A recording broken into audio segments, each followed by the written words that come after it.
Pringle looking towards Agard. Ravel, ambitious, but brilliant!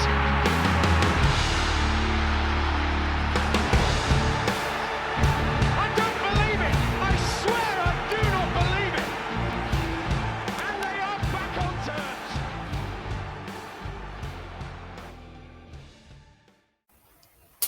Hello again, welcome to New York Talk, the Rotherham United podcast. We have a good old win, good old South Yorkshire derby win to talk about today, as well as looking ahead to league action, the return of the league action after the international break. We have three of us here today. I've got myself, we've got Mick with us. Hello, Mick. Hello, good evening, afternoon. And we have Danny with us as well. Again, hello, Danny. Hello, how you doing? No Ben today because he's busy. Big city boy now, isn't he? He's picked something over us. Which means he's picked something else over Rotherham United, as far as I'm concerned, which is disappointing. But you know, see where his priorities lie. So first of all, thank you everyone who watched the Richard Wood. I hope everybody enjoyed the Richard Wood interview that we released on Monday. We really enjoyed doing it. Danny, the magic trick was very enjoyable. The magic trick was great. I remember saying in I want to say the pre-game lobby, but that's not quite right, is it? Remember saying if he whips out a deck of cards and does a trick, that'll be amazing. And sure enough, a deck of cards appeared. So that was brilliant. That. Yeah. A great guy, Mick, and we. I don't know. It was great, wasn't it? Top man, isn't he? Captain. Absolutely. And hopefully he's got a few more seasons in him. Yeah, it certainly looks like it, doesn't it? Yeah. But it's really thankful to him and to the club for allowing him to come on, and it's great. It was really lovely to talk to him. Yeah, well, definitely. Thanks, Sam Todd, for setting that up. Appreciate it. Very much appreciated. Yeah, thank you very much. Somebody that didn't need Richard Wood was Rotherham United on Tuesday night. There was no Richard Wood in the squad, but ended up with a 6-0 victory against Doncaster.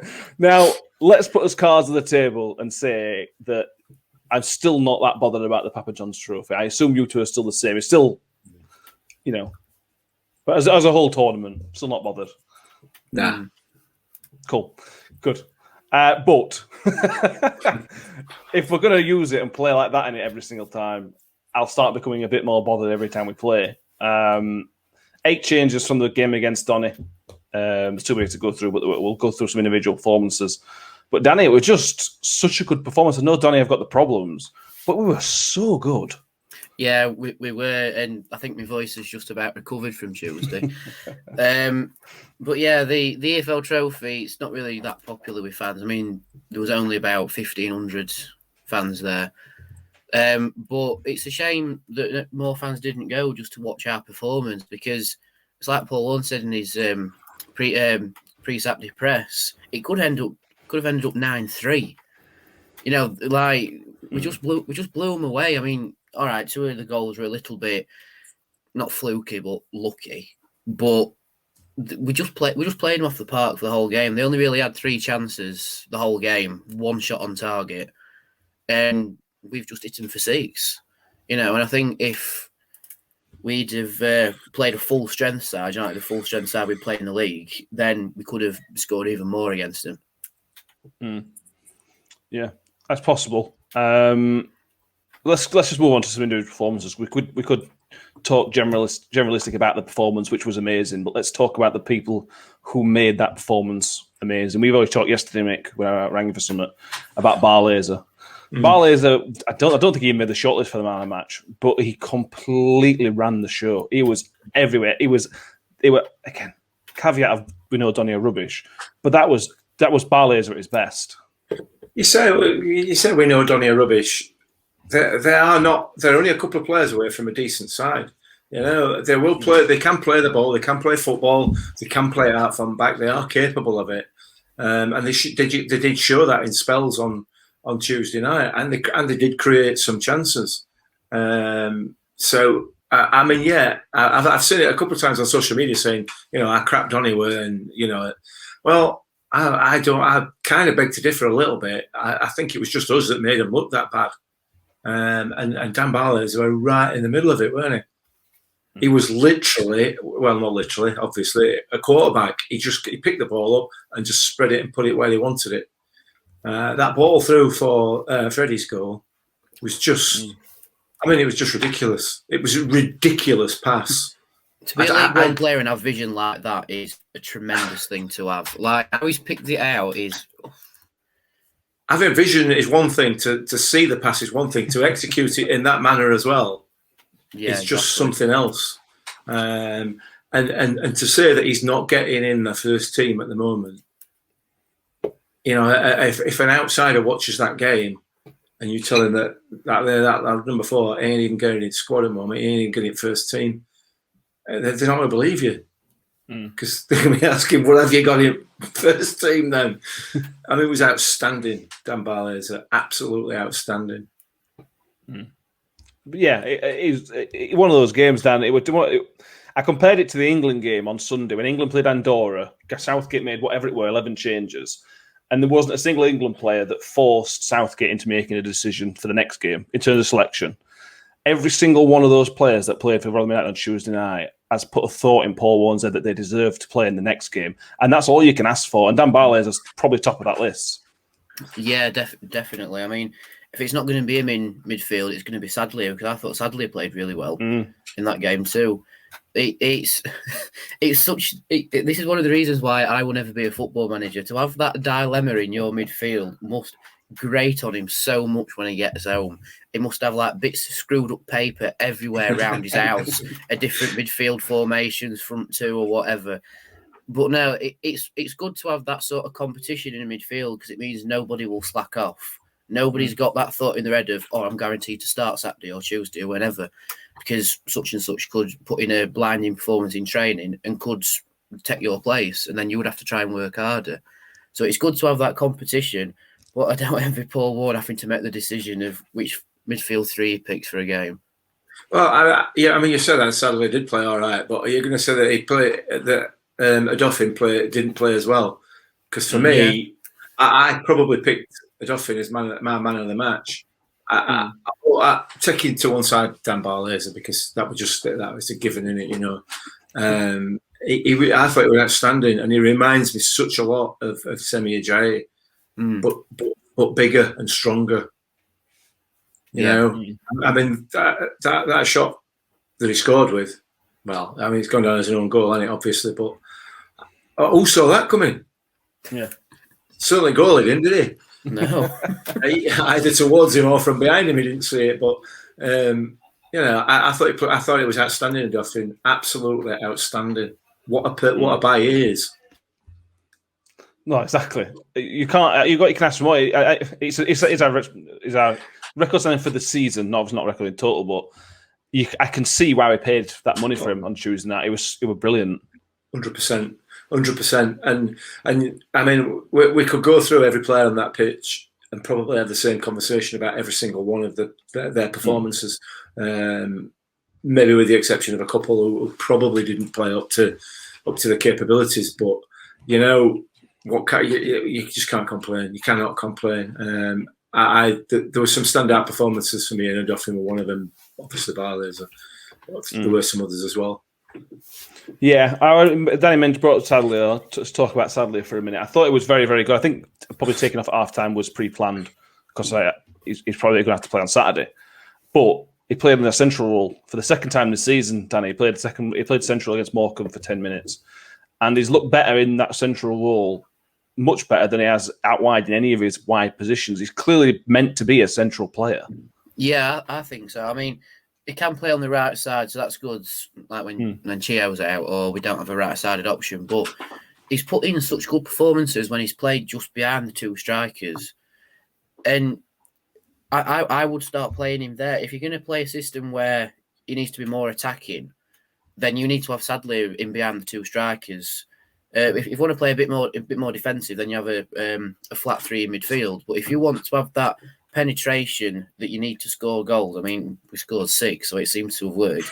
But if you want to have that penetration going through a team's defence, and if they are susceptible to that, then I can't see why Sadlier won't be able to start in that position more often this season. Yeah. I still had that thing where he shot from distance, but they weren't as stupid as they were. Against Wednesday, there were a lot of daft ones. A lot of ones on Tuesday, because he was more central, he found himself in much better positions. So he were able to have much better shots. All right, he didn't score.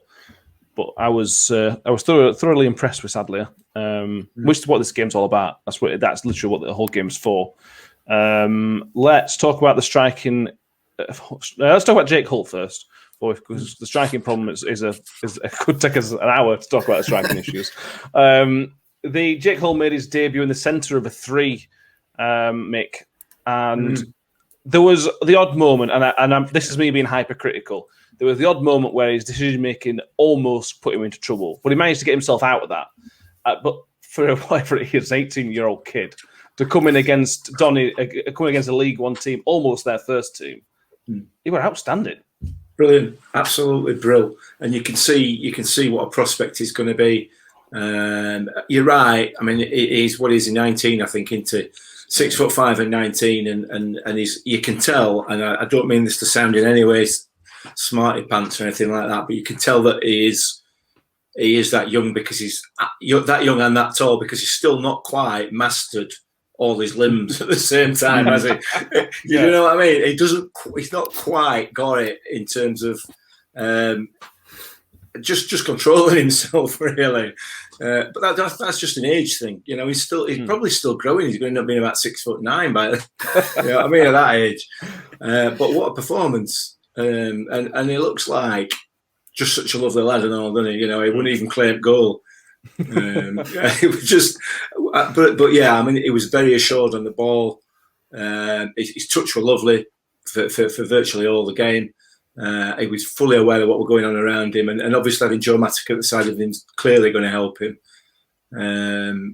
You know, but yeah, what a prospect he is. It's ridiculous, isn't it? It is ridiculous. Yeah. And the guy he's got to learn off for that position is Richard Wood, Danny. And that's perfect. If you're something like Jake Hull or like that wants to play that position, there's not many people better to learn off than that. He's in the right place for his development, it seems. Yeah, 100%. And I mean, Richard Wood's a wrecking ball, and he's only about 6'2". Now, can you imagine this 6'5" wrecking ball coming towards you? Like, no matter about Will Grigg terrifying defences, he'll terrify front lines. But now he's a great kid. Jake Hull, like Mick says, only 19, and he looks the real deal for a lad of his age who hasn't come from one of the A-class academies. He looks a really hot prospect and will probably become one of our starting defenders if his progression keeps on track. Because I mean, we've got Coyote who came through the academy, Wiles, Jake Cooper's doing well. Same way Jerome Greaves, Jacob Grattan played, and he looked a really hot prospect as well. It's exciting times if you've come through the Rotherham Academy, because they look really solid players. And I mean, all right, they do have a bit of youth on the negative side, because they don't quite, like Mick says, they can't quite sort themselves out. They make the odd mistake here and there, but you can put that down to experience and age, really. Yeah. But now to say he got a goal on his professional debut, it just encapsulated a solid performance from him. And it's another area of where we talked about the competition a lot. As Danny's done a piece for a website about this, the AFL trophy. This is one of the good things of it. Ben Wiles made his debut in this tournament a few years ago, I think against Chesterfield. It was, and Jake Hull, and he's not the only player to have made his debut in this competition or played in this competition for the club. This is not what the competition used to be about, mate. But if this is what this competition is turning into, then it has got its benefits, because Jake Hull would not have played a league game, would he? Yeah, absolutely. The AFL wanted to be a reserve league for Premier League, done it? So we might as well treat it as such as well, because that's essentially what it is, the reserve games for virtually every club until you get into the latter stages. So, yeah, I mean, we benefit from it, haven't we? We benefited from it certainly so far this season. Obviously, only one game, but it's given 8 out of. He made 8 changes, so 8 players that certainly probably weren't going to get in the first team on Saturday against Fleetwood weren't prior to Tuesday. It's given them that opportunity to get some time on the pitch. Joe Mattock coming back from injury, some time on the pitch in a competitive game, a competitive environment. So yeah, it has got its benefits. It definitely has at the moment. But in 3 or 4 weeks' time, when the next round comes round, or whenever that is, if you've got 3 or 4 injuries and you're still having to turn a team out with a squad of 22, 23 players, then it becomes slightly different, doesn't it? It becomes a hindrance rather than a benefit. But take it while we can, can't we? Don't we? Yeah, I suppose. Another player who made his debut was Toloji Bowler, Danny, and it wasn't. I'm not. It's not over egging and say it was fantastic and amazing, but there's a lot you can see. He's got a lot of the foundations there to be a very, very good wing back. Yeah, yeah, definitely. I mean, he's been in Arsenal's under-21s for a fair bit of time, so they must have seen something, and we've seen it as well. I mean, he was playing on that left side, which is normally occupied by Mikel Miller, but he was on the other side. And yeah, some of the runs he was making were really good. He was beating Doncaster's back line quite easily. He was playing some good crosses into the box as well. So he's got all the building blocks to being a really solid player. But I think his downside is that because he's not used to our intensity and League One's intensity, that's why he sort of has been held back a bit. And apparently that's why Warne took him off as well, because he was blowing a bit, he was cramping up. So he just took him off as a precaution because we don't want an injury on the books. But now, I'm impressed with what I've seen of him so far. Looks a good prospect. Looks a really good prospect. Like you said, definitely. I was really impressed with him the other night. Some work to do, but nevertheless. Yeah, well, don't they all? When whoever comes to us, don't have a bit of work to do. Let's get the small negative out of the way. Well, in what is seen as a negative by some people, Danny's just sort of mentioned it there, Bowler coming off. Warne's post-match comments, maybe, I don't think he probably put his point across as well as he meant to. He brought Bowler off and said he said in his post-match interview, basically saying that he brought Bowler off to give mercy. And he didn't use the word mercy, but for a bit of decency. He clearly didn't bring him off because he didn't care about the game, mate. Number one, he was slightly injured, and number two, Donny were down to 10 men as well. It was just a fit. He wasn't disrespecting the club or the tournament, was he? Like some people have suggested. Yeah, that was slightly tongue-in-cheek comment from John Morell, the Birmingham fan, weren't it? But yeah. I mean, I'm not sure how I feel about it, to be honest. Having said that, I know that Bowler was injured or certainly cramping up. And it looked like it was in his hamstring that he was cramping as well. So for me, he had to come off. And I didn't realise watching the game that Donny had gone down to 10 men either as well. I just thought he'd fetched Bowler off and decided to play with 10 men just to save him from getting a further injury. So I wasn't aware until a little bit later on. Do you do it just as a, we feel a bit sorry for you with 6-0 up? I don't think you do you? No. I don't think you do, and I don't think. Well, I don't know. Whatever. I'm not that bothered. I don't care. I don't like it, do you? I don't like it now. Why? I wanted to put them to the sword. We should have been scoring 9 or 10 goals. Not, and I don't mean that in any way as a disrespectful towards Doncaster, but we're playing a competitive game. Let's get some experience. Let's get some more miles under the belt in terms of that front three or front two or whatever. Creating some chances, taking some chances, get your eye in, use it as an opportunity. Forget it's 6-0, pretend it's 0-0. Just keep going and keep going, because as we're going to come on to, both of those strikers need to find the shooting boots, don't they? Or need to hone the skills, however you want to describe it. So no, I don't particularly like it, but I do understand why he did it, and I think it was more about the injury or potential injury to Bowler than it was to help Donny out. Danny, what are your thoughts on it? I mean, at the time, I didn't know they'd gone 10v10 because the intensity didn't change. It didn't affect the game at all. Certainly from watching it from the stands. But if Donny have got an injured player down and we've got a potential risk on the pitch, like Mick says, I can understand why he's done it. But at the same time, you wouldn't do it if you were 1-0 up against Portsmouth in the league, for example. I mean, he sort of helps. We were 5-0 up at the time. And it might have just been Paul Warne. Wellens is one of his old mates, I think, from Oldham. I think they were together at. So it might just be two mates going, your player's gone down injured, one of ours has got an injury, so we just play 10v10. Which is like, all right, fair enough. I don't think he meant it to be disrespectful to Donny. I don't think he meant it to be disrespectful to the competition. I think he just did it to try and look after his own player. And it just so happened he saw the window to do it because Donny had an injury as well. So it's just like 10v10. We'll just play that. Fair. That's fair. I think you're right there, Danny. Yeah, definitely. What was nice to see at half-time, we were 3-0 up. What you see for the most part in those type of games is that it ends 3-0 or it ends 3-1 or something like that. How many games you've seen that have been 2-2 at half-time and then no more goals have been scored for the rest of the game and something like that? I was so impressed, Mick, that seconds into the second half, we were back on it. There were no rest on your laurels. We were going for it, and we were going for the juggler. That's it. Yeah. We were going to win that game by a margin, and that's really, really nice to see. I think that's we've talked about this a few times this season already on podcast. There's a difference in attitude from with Paul Warne from how he has been in previous seasons, and I think that kind of sums it up. We are going to attack. We are going to attack, and that's that. And they just carried it on. But again, I mean, we'll go back to the fact that it's a reserve game. Players are trying to make a name for themselves. They're trying to push their way into that first team. So why would you only play for half a game and sit back? You know, you're playing for a place in first team. So I guess as a player, you're still going to push, aren't you? But yeah, it's great to see. It's great to see.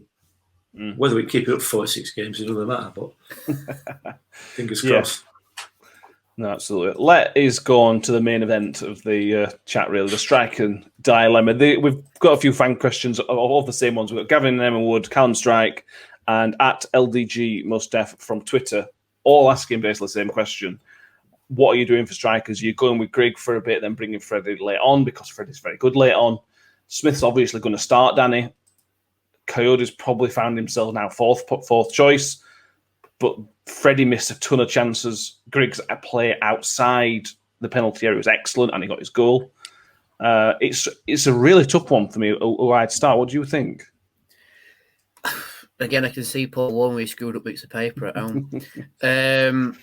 For me, because we've seen Grigg and Ladipo, which worked, I want to see how Grigg and Smith line up with each other. Because it could end up being one of the deadliest partnerships in the league, or it could fall flat on its arse. Like you say, I think with Coyote, he is probably fourth choice, but that's not like a bad thing. It just means that he's got three quality players in front of him, and we've said this before on the podcast, and he'll only learn from that. So that's great for him, and he can come on late in the game and get a few minutes as well, because he's at that point now in his Rotherham career. With Freddie, I do think he is more of an impact player. I know he likes to start games because everybody does. But all we need to do is look at what happened last time in League One. Freddie just edged his goals coming on as a substitute rather than starting. So he's just in the little niche of an impact sub. But no, I want to see Smith and Grigg against Fleetwood, and then we'll go from there, I think. And that's a bit of a cop-out, but, there you go. Yeah, I think if Grigg's up to it, and he's not played much football, obviously, so if his fitness is up for it, I would definitely start going. I was, like I mentioned there, Mick, I was so impressed with his off-the-ball movement, his selflessness of chasing the ball down. There was that moment when he got put through by Rathbone, and he could have tried pushing on, but he brought the ball back to Rathbone. It went out to Freddie, and Freddie at the bar. Other players don't do that. Smithy and Freddie don't do that, and they would have found themselves in a bad position, whereas Grigg's created a chance which Freddie maybe should have done better from. That is a little bit of extra which we haven't had, and that's very exciting to see in one game. Yeah, it is, absolutely. And I noticed on a couple of occasions he found himself at left back position, didn't he? Tracking back and covering back there. You're not going to see Freddie or JJ doing that. You'll see Smithy doing it, but you ain't going to see Freddie or JJ doing it. Or if you do, it's going to be a one-off. You might For see, me, you might see Coyote. You might. Yeah, possibly. Yeah, maybe. I may be doing a bit of a disservice there. I might be being a bit unfair. For me, I think Paul Warne's going to have to be mercenary about this. You know, our goal, and we have only one aim on Saturday, and that is to get to 10-5 with 3 points in pocket. That's it. So, you know, you look back at that game the other night. Well, looking at Coyote, I think you're absolutely right. I think he probably is. He has slipped down a notch in terms of choice. Having said that, he started most of the games this season ahead of Freddie. Done well. Done well, albeit he's never really looked a goal threat, particularly. True. I think he does probably slip down. On Tuesday night, Freddie scored one. Should have scored 5 or 6. He probably scored. I mean, he obviously made that chance by receiving the ball and knocking it past the player, which I think he got a little bit lucky with, to be fair. There were 2 or 3 other easier chances that he didn't hit the target with, which is a worry. It is a worry when you're wanting to win games and you're wanting to win league games against probably stronger defences. I think you're right. I think he's an impact player. I'm starting Smithy and Grigg. Grigg, you're not going to get a full game out of Will Grigg. At the minute. Yeah. There's no way at the moment. You know, Sunderland have left him sat, not even on bench for a season. You can tell he's not fully match fit and he's not fully sharp. But I think he's the perfect foil for Michael Smith. And he just adds that extra player into the team that's gonna graft for the whole time that he's on the pitch, whether it be as a striker or whether it be closing the ball down and working on that press. Sometimes Smithy does tend to find himself a little bit isolated with that. He's the only one up there that's pressing. So for me, I think it's a reasonably, I'm not going to say easy, but a straightforward decision to make to do what Danny said there and start with Smithy and Grigg and let's see how that pans out. Yeah, you've also got to bear in mind the fixture list. We've got another league game on Tuesday, Tuffka league game. We've got Lincoln on Tuesday, which obviously we'll talk about next week. This is not, Scunny next round at Cup or whatever. That's a tough game Tuesday, so that's got to be in his mind a little bit. I'm not saying let's forget about Fleetwood on look at Tuesday, but he's got to have that minute. If you play Grigg on Saturday and he plays 75 minutes, can he then start? Bearing in mind his current match fitness, can he start against on Tuesday? Probably not. Then you're going to have some sort of rotation in there. At the minute, I think it'll get better eventually, won't it? But at the minute, it's difficult. I think that's the benefit of having 4 strikers, though. It's quite an easy rotation to have. It's like you say, if Grigg plays 75 minutes on Saturday, he probably won't start Tuesday. But then if Freddie comes on for the last 15 minutes, then he'll start Tuesday. And then you've got the backup of JJ as well, just in case Smith's, I don't know, pulled something or he's a bit sore or whatever. So that's why I'm really impressed we did get that striker in on deadline day. I think it makes it even better that it's Will Grigg as well. It was said he has more or less cut ties with Sunderland now. So, and he's open to the prospect of staying with Rotherham as well. So, we'll see how that develops. See how it develops, yeah. But I mean, ultimately, he's got to get some time on the pitch, hasn't he? We know everybody in this league and the league above knows what he's capable of. You know, everybody does. He's not done it, and he's not done it at Sunderland at all. For whatever reason that is, we've got to get him so he's as sharp as he possibly can be, because we know he will do it. He can do it, and he will do it. So we've got to get him as much competitive match time as possible. So for me, that's another reason why I think he starts on Saturday. Well, if Tuesday was the worst performance he's going to have in a Rotherham shirt, if that's the base to build off, then we're going to have a very good player. Yeah, absolutely.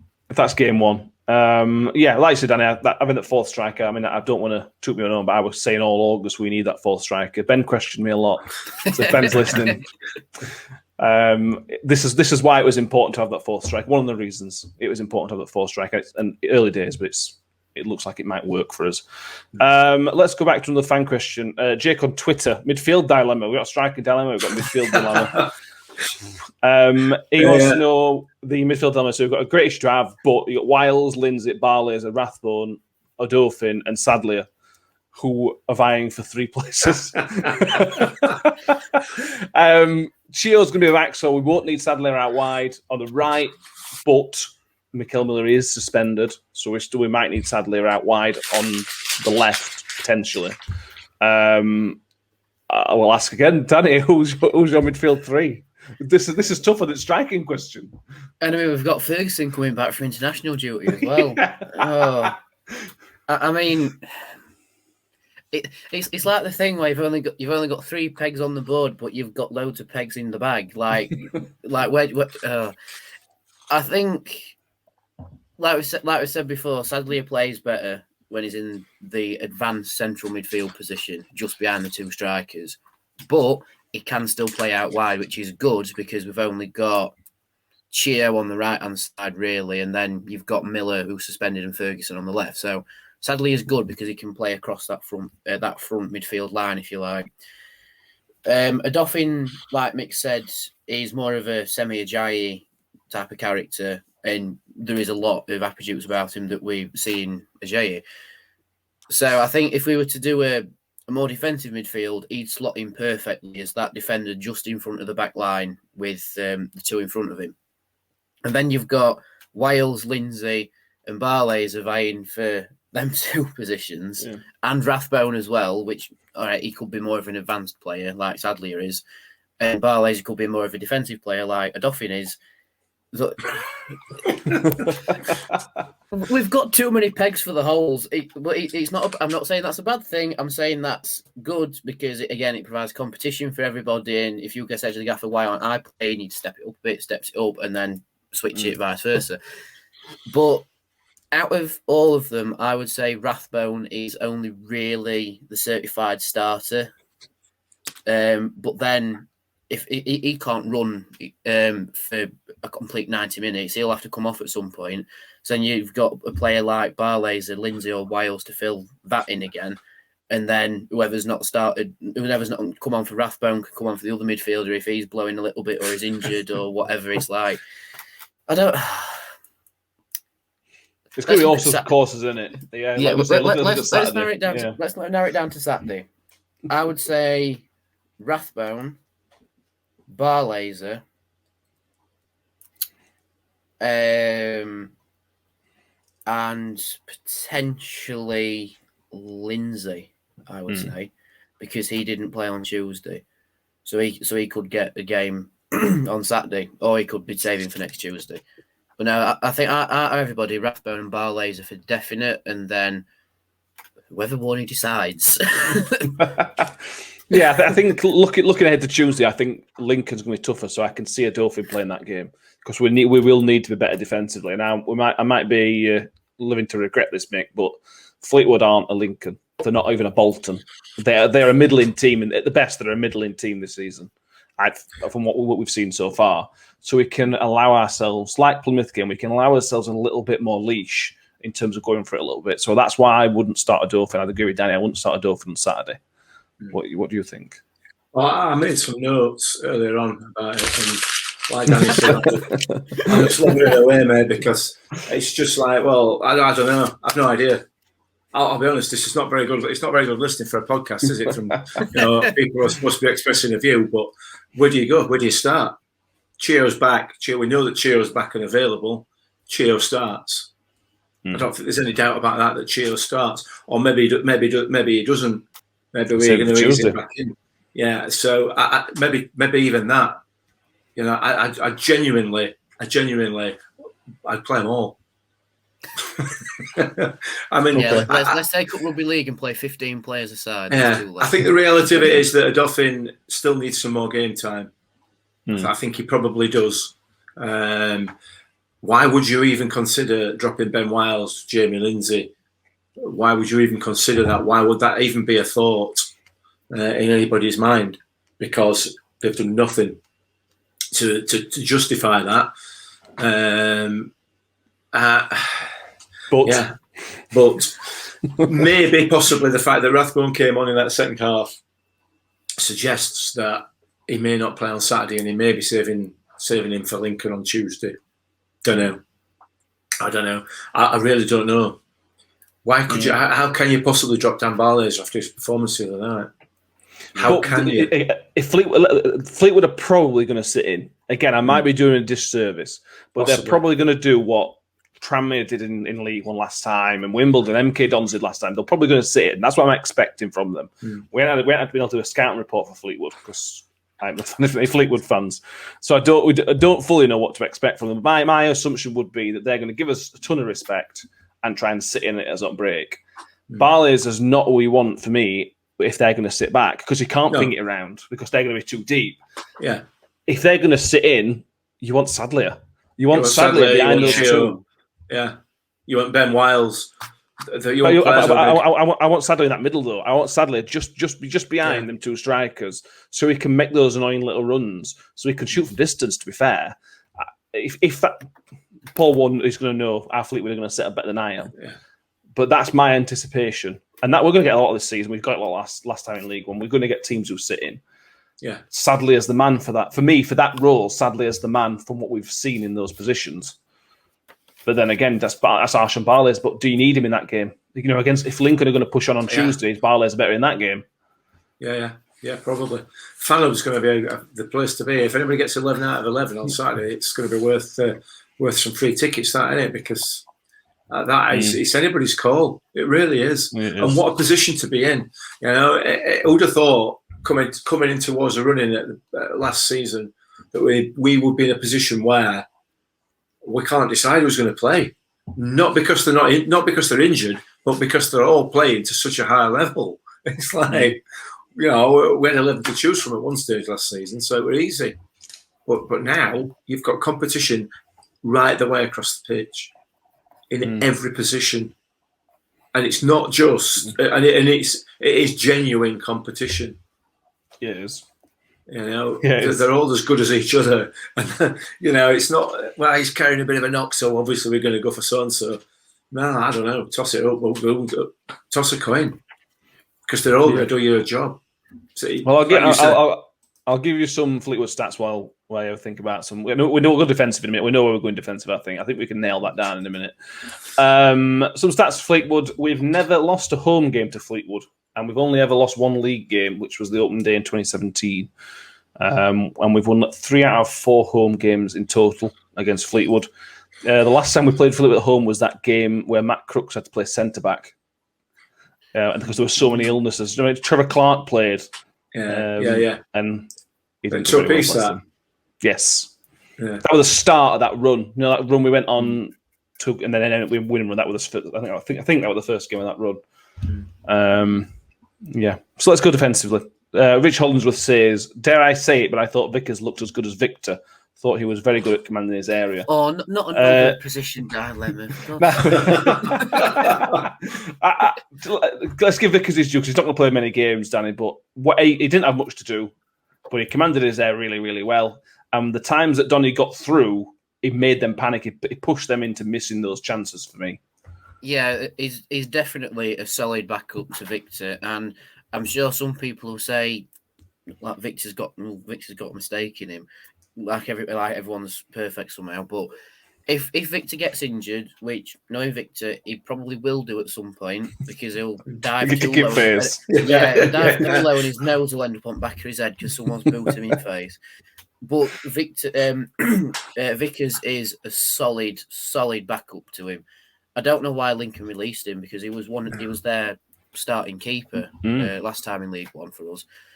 So yeah, I mean, against Doncaster, clean sheet. I mean, they didn't really offer much going forward, but the times they did catch us out, he was the one who stopped it dead. It's like there was that one really good push out save that he made when they broke for the middle and he pushed it wide and then we cleared it off. So Vickers has got it about him. Like you say, he probably won't play as much because Victor's our starting goalkeeper. But if we've got Vickers in goal for whatever cup game, whether it's Scunthorpe, Man City under-21s, whether we get in the FA Cup, I've got no worries about Vickers putting in a solid performance, which is good to see. Because the last time in League One we had, who were it? It were Iverson and Price, was it? Yeah, Price. Price. Yeah, and whenever you saw Price's name on the team sheet, I mean, God love him, but it were always a bit, you know. But this it made a career as a second choice, didn't it? And that's Where is he now, anyway? He's retired. He's a goalkeeper coach. I think MK Dons. Ah, okay. But no, this season we've got Johansson and Vickers. So whichever keeper's on the team sheet, I'm not really bothered because they're both really as good as each other. It's just that one's seen as a starter and one's seen as a backup. But that's not like a disservice to any of them. It's just a case of, that's how it is. But to have two keepers who are just as good as each other is brilliant, and both their own keepers as well, which is brilliant. Yeah, it's 100%. But Victor's going to come in. We know Victor's going to come in. That's not a question mark. You assume back three is going to go back to Icky, Woody, and Harding. Harding has been away on international duty with Jamaica. He played in the Panama game, I think, which they lost 2 or 3-0. So you'd assume he should come back fine. He missed a couple of games because of quarantine issues. But Jamaica haven't done what Brazil did and haven't asked him for an isolation period, as far as I know. Did you hear what the player Martinez did on his COVID form so he could play for Argentina? He said that Villa played Burnley in Estonia, and that's how he got round it. Fantastic. I'm saying this. I assume this is not going to be a problem with Harding because he did miss one of the games. So let's assume it's not going to be an issue. Mick, are you going back there? Yeah, Reg did very, very well on Tuesday night. Is he earned a place as a natural centre back? I think it depends on Wes's fitness when he comes back. If he's fit and ready to go, he gets his place back for me. If he doesn't, Reg is there as a more than capable stand-in. He played really, really well on Tuesday. Really solid.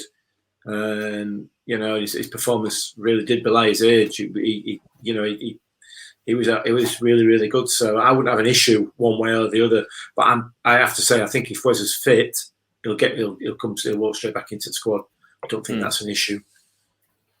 I don't see any reason why that back four, if you include Victor in there, would change on Saturday from what we've had all season so far. Yeah. Back on Fleetwood, they are on 4 points this season, 4 points from 5 games, but those 4 points have come in their last 2 league games. A draw against Plymouth and a 3-2 win against Cheltenham. Well, that 3-2 win was quite hard work from what I remember the goals. They've lost to Wednesday, lost to Lincoln, and lost to Fleetwood. Lost to Portsmouth. They're games you'd sort of expect them to lose now, so it's difficult to say they are going to be there. They're a good team, a bad team, because you'd expect them to lose to Wednesday, you'd expect them to lose to Pompey, and you'd probably expect them to lose to Lincoln. But then you'd expect them to beat Cheltenham as well. So they're doing it as we sort of expect at the minute. I mean, it's one of them with Fleetwood that it's a game on paper, to use the favourite saying, it's a game that we should win. But again, that's not guaranteed. It's like when we played them last time, we all thought we were going to win, but we drew 2-2, and that was from a really solid performance from them. But this time around, I mean, like I said, they've had 2 positive results last time in the league, so they could be up for it and try and snatch a goal off us and then try and sit on it. But it's a hard one with Fleetwood because one of them teams where you don't expect much from them, but then they surprise you. That might be the case Saturday, or we might just overpower them like we did Doncaster. Probably not as high a scoreline because that would be a disservice to Fleetwood. But maybe a couple of goals, maybe one for them. That's my thinking anyway. Yeah, it's going to be tough, Mick. What are your thoughts on Saturday? It could be tough. I can't tell where this is going to go Saturday. Oh, the reality is that we should be too strong for them. That's the reality. Whether that happens, League One, as we're all very well aware, will throw up some real challenges, and it's not going to be an easy game. But we should have enough. We should have enough to get the 3 points out of the game, particularly the way the performances that they put in so far this season. Tuesday, obviously, being the kind of the pinnacle so far. So yeah, we should have enough. We should, but you just can't. You can't be 100% sure, can you? No. The one thing that we all hope for is that we kick off at 3:00. and not 15:15 or 10:10. I've seen the club put some out, but again, just sort of get around how to use these machines. This should be no issues because we're not going to sell 10,000 tickets. If Fleetwood have brought more than 500, I'll be surprised. If we don't all get in at 3, if we don't kick off at 3 o'clock today, we're never kicking off at 3 o'clock this season. This has got to be the one where hopefully it pays off. I think we should alter our kick-off time to 10 to 3. That's my view. Why don't we? No, just alter our kick-off times to 10 to 3. Yes, I said. And then they'll kick off on time. You said 10 past, didn't you? No, I said 10 to. All right. No. But anyway, no, I'll go with 10 past, whatever. Cut that bit out. I'll say 10 past. Okay. We're not going to do lineup predictions because we can't decide. But we'll try and we've made that bit clear, haven't we, already? Yeah. Although we will submit our fan hub prediction at some point on Friday. I think I may have got one. It might cause a bit of unrest with a few people, but I may have got one. Go on then. We just talk us through your starting 11. So Johansson in goal. I think that's a given. Like we said, Inekwe, Wood, and Harding in the back three. Chio and Ferguson out wide. Rathbone and Wales, and then Sadlier just in front of him, and then Smith and Grigg up front. That's my thinking. Very attacking. Very attacking. We seem like Fleetwood, you need to be a little bit, because if they're going to sit in, it's one of them where if they sit in, you can't sit back, because then nothing happens. If they're sitting back, you need to just keep hitting them. And with our back three, they are very good, especially when other teams counter, because the wing backs know their role to get back in and defend. So I think if they try and catch it on the break, we should be able to deal with it.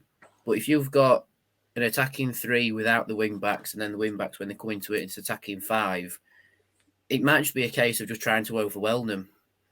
Just overwhelm them with numbers. I don't know how Pompey and all them lot beat him. I don't know if they've overwhelmed them with numbers or they've just grabbed a goal and gone with it. But I think we need to just keep hitting them, and eventually we will find a way through. It's the whole D-Day principle. Keep hitting them until you find a way through. Yeah. I mean, good to get 3 points on the board. It's all about keeping that. We've got to keep the home form up. Obviously, they lost to Wednesday, 2 out of 3 wins at home so far. We need to make sure our home form improves from last time in League One. You talk about last season in the Championship with no fans. Last time in League One, we were quite a poor home form. But I think it's early days, but it seems like we've got more options than last time. We had one way of playing last time in League One. We've got 2 or 3 different ways of doing it now, so hopefully that'll push us into the right area. Let's go for score predictions. I'm going to go confident, and I'm going to go 2-0 to Rotherham for that one. Danny?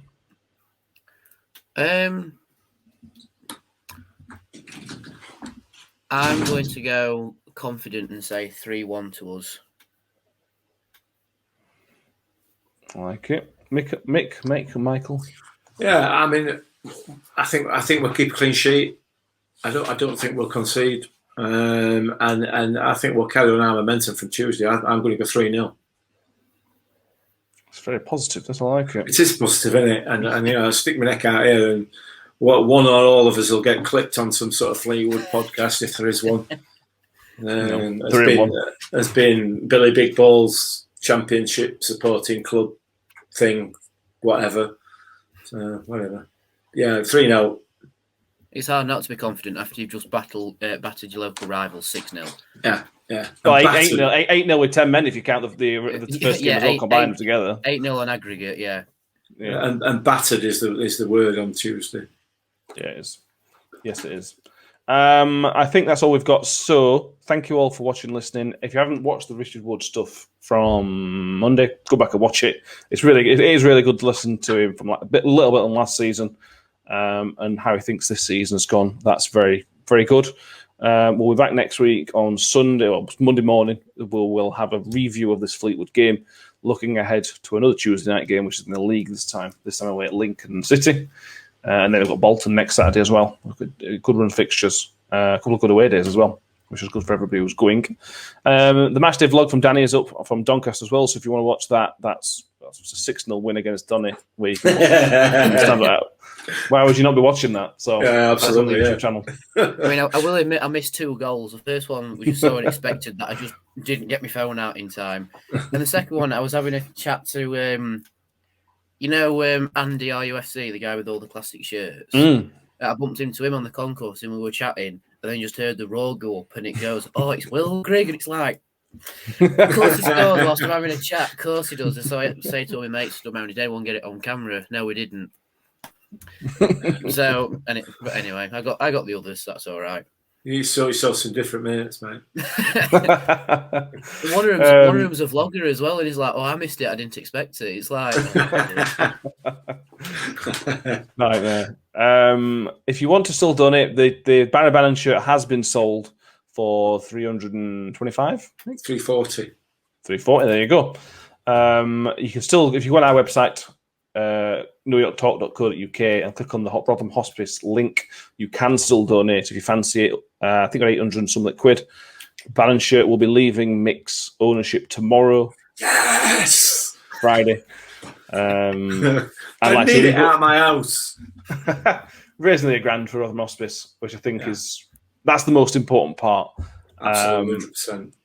And good for the Wednesday fellow who gets a signed Barry Bannon shirt. For him, that's pretty good as well, to be fair. I think that's all I've got. Anything else that you want to mention, or I think I forgot? No. Not for me. There's been a piece in the Advertiser about Smith's potential signing of a new contract.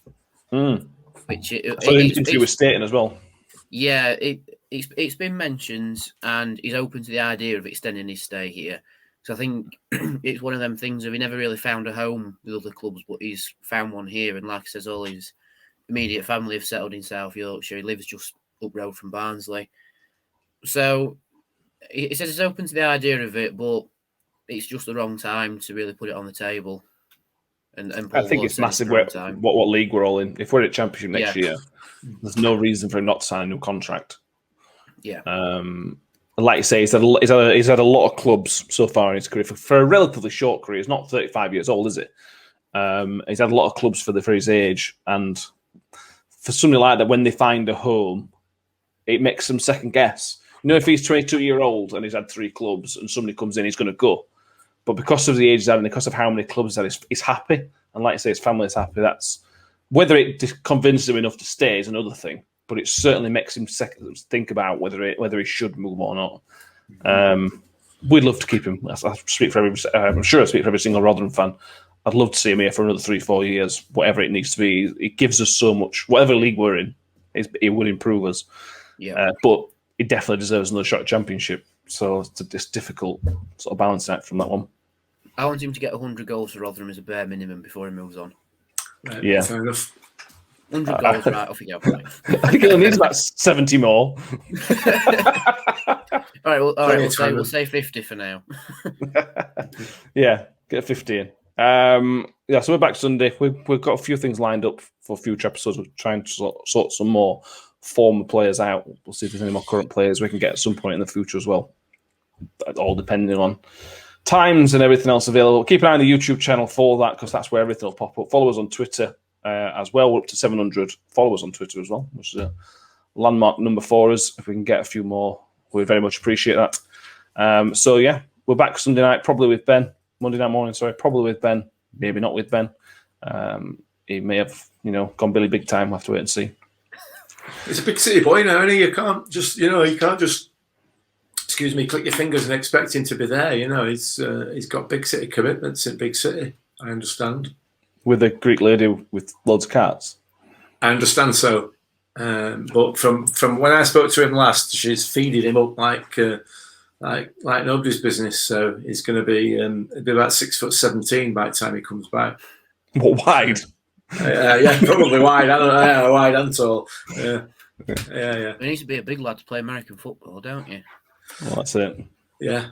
Well, I think he plays out wide, doesn't he? So it's going to be more about pace rather than size. But there still needs to be a bit of size there, doesn't there? So true. So, yeah, we'll have to ask him next time when he's on. If Benny's listening to this and he's made it this far, I'm going to say something that's going to really annoy him. Right? Go on. That's what we're like. Yeah. American football is a safety version of rugby. Correct. Because they wear helmets and body gear, don't they? In I've rugby, genuinely been telling him this for years. You know, he's got like the shoulder pads that make you look like that, and then you've got the helmet and everything. Whereas rugby, it's just right. You'll go and run into him that's built like a big shed. You go on, off you go. It's just a safer version of rugby. They've looked at rugby and gone, "Nah, that's a bit too hard for us. We'll put protective gear on." Correct. Hello, yes, that Ben. will annoy him. That will definitely annoy him. And the American football fans that listen, that will probably annoy you as well. Danny said it, not me. I mean, I do agree with him, but Danny said it. So at Danny, not me. It's me getting picked this week. Yeah. And we put out this every episode. But if you ever got any questions or any topics you think we need to talk about on this podcast, anything Rotherham United, ideally Rotherham United related. But if, whatever, you think we need to just tweet us via Facebook, as emails are ufcpod@gmail.com. So if there's something longer you want us to do, get involved with, whatever, just let us know. I'm happy to help with anything we can. We're not much help with much, but wherever we can help anybody, we absolutely will. If you know of anybody that needs insulting, particularly if they don't support Rotherham, I'm your man. I can sell that, no problem. Yeah. Yeah, you should get paid for that, really. Making nice OnlyFans insulting people. Yeah. This has been a rambly 5 minutes. So thank you all for listening, watching. Subscribe if you haven't already. 5 stars on iTunes if you can. We'd really appreciate that as well. And we will see you all on Monday morning for hopefully 3 points in the pocket. Thank you very much. And we'll see you soon. Thank you very much. Bye. Pringle looking towards Agard. Ravel, ambitious, but brilliant